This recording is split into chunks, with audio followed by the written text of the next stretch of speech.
معاملات ہیں وہاں بارشیں بہت کم ہوئی ہیں، لیکن صوبہ سندھ میں، صوبہ بلوچستان میں، جنوبی پنجاب میں، جنوبی خیبر پختونخوا میں اور کچھ شمالی خیبر پختونخوا کے اضلاع اور گلگت بلتستان، ان میں بہت بڑے پیمانے پر تباہی ہوئی ہے۔ اور اب ان سیلابوں اور بارشوں کے نتیجے میں پاکستان میں فوڈ سیکیورٹی کا بڑا چیلنج ہمیں درپیش ہے، چونکہ کاٹن تقریباً 40 سے 50% کے فصل اس کی تباہ ہوئی ہے، چاول کی فصل کو نقصان پہنچا ہے، کیلوں کی فصل جو سندھ میں ہوتی ہے اسے نقصان پہنچا ہے، اور پیاز اور دیگر جو زرعی اجناس ہیں ان سب کی فصلوں کو بہت نقصان پہنچا ہے۔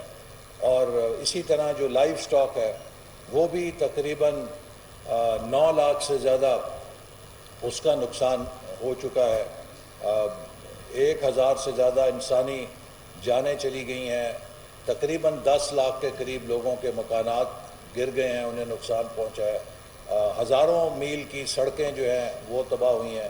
یہ ایک بہت بڑی تباہی ہے جو موسمیاتی تبدیلی سے جڑی ہوئی ہے، کلائمیٹ چینج سے جڑی ہوئی ہے۔ اور میں یہ بات ضرور آپ کے پیش نظر رکھنا چاہتا ہوں کہ 2013 میں جب ہم حکومت میں آئے تھے تو اس سے پہلے 2010 میں ایک بہت بڑا سیلاب کا پاکستان سامنا کر چکا تھا، اور اسے پیش نظر رکھتے ہوئے 2013 میں پاکستان فلڈ پروٹیکشن پروگرام 4تھ فیز کے اوپر کام شروع ہوا تاکہ ہم آئندہ جو موسمیاتی تبدیلیاں ہیں ان کے اثرات کو کم سے کم کر سکیں۔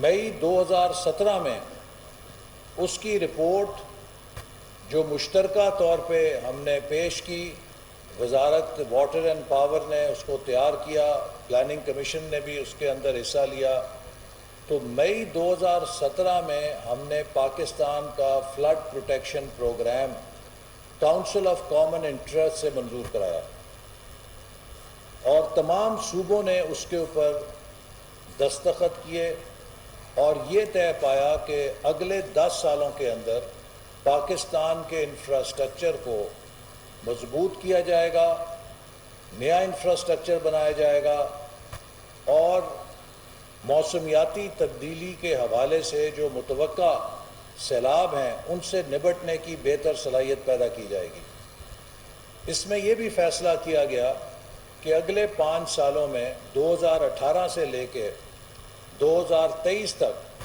177 ارب روپے اس پہ خرچ کیے جائیں گے، جس میں 50% صوبے ادا کریں گے اور 50% وفاق ادا کرے گا۔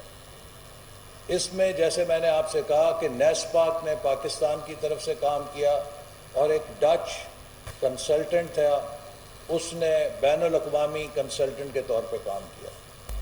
اب یہ پورا روڈ میپ تیار تھا ہمارے پاس 2017-18 سے، 5 سالوں میں اس پہ کام کیا جانا چاہیے تھا، جس پہ 177 ارب روپے ہم نے خرچ کرنے تھے، 50% حکومت تھے وہ پاکستان اور 50% صوبائی حکومتوں نے۔ آج تک اس کے اوپر کسی نے 1 روپیہ نہیں خرچا، اور اس سٹڈی کو، اس منصوبے کو اٹھا کے کولڈ سٹوریج کے اندر پھینک دیا گیا۔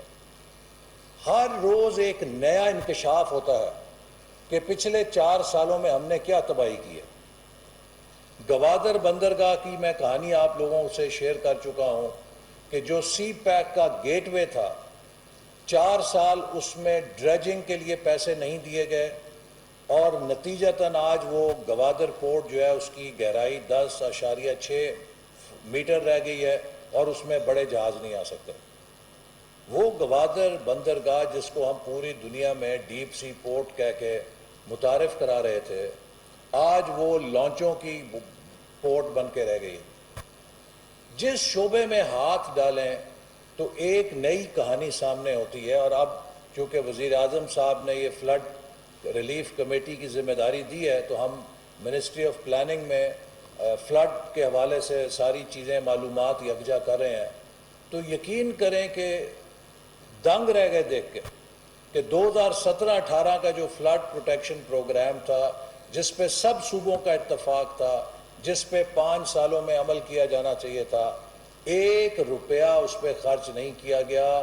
وہ رپورٹیں ان پہ مٹی چڑھ گئی ہے، تباہ ہو گئی. آج پوری قوم اس کا خمیازہ بھگت رہی ہے. اگر وہ 177 ارب روپے ہم نے خرچ کر لیے ہوتے تو آج 10 ارب ڈالر سے زیادہ کا جو ہمارا نقصان ہے، شاید یہ 1 ارب ڈالر ہوتا ہے یا 500 ملین ڈالر ہوتا. اس بڑے پیمانے کے اوپر تباہی نہ ہوتی. تو آج ایک چیلنج ہے کہ 2 صوبے جو پاکستان کے ہیں، صوبہ سندھ اور صوبہ بلوچستان، وہ تقریباً مکمل طور پہ ان کی زرعی معیشت، ان کی لائف سٹاک کی معیشت، ان کے غریبوں کی معیشت تباہ اور برباد ہو چکی. اور ایک بہت بڑا چیلنج درپیش ہے کہ اب ہم نے یہ جو 3 کروڑ سے زیادہ افراد متاثر ہوئے ہیں، انہیں دوبارہ اپنے پیروں پہ کھڑا کرنا ہے. ہم نے ملک کا انفراسٹرکچر، چاہے وہ سڑکوں کا ہے، چاہے وہ تعلیم کا ہے، چاہے وہ صحت کا ہے، چاہے وہ ٹیلی کمیونیکیشن کا ہے، چاہے وہ زراعت کا ہے، اس کی تعمیر نو کرنی ہے. اور انشاءاللہ تعالی پوری قوم مل کر اس چیلنج میں بھی اسی طرح سرخرو ہوگی جیسے ہم 2005 کے زلزلوں میں اور 2010 کے سیلابوں میں سرخرو ہوئے تھے. یہ پاکستانی قوم کے اوپر ایک بہت بڑی آزمائش ہے. ہمارا بہت نقصان ہوا ہے، لیکن اس قوم کا حوصلہ اور اس قوم کی صلاحیت بھی ناقابل شکست ہے، اور مجھے یقین ہے کہ ہم سب مل کر اس امتحان میں بھی سرخرو ہو کر نکلیں گے. لیکن اس میں جو آج کا موضوع ہے وہ ایک بہت اہم ہے کہ وہ ملک جو پہلے سے ہی میل نیوٹریشن کا شکار ہے، جس کی بڑی آبادی غذائیت کی کمی کا شکار ہے، اتنے بڑے تباہی کے بعد یہ چیلنج کئی گنا بڑھ گیا ہے. پاکستان میں مجھے دہرانے کی ضرورت نہیں ہے کہ ہمارے بچوں کی تقریباً نصف سے کچھ کم تعداد سٹنٹنگ کا شکار ہے. ہمارے خواتین کی اکثریت، بالخصوص دیہاتی خواتین کی اکثریت انیمیا کا شکار ہے، آئرن کی کمی کا شکار ہے، جس کے ان کے ساتھ صحت کے اور ایشوز بھی اٹیچڈ ہوتے ہیں.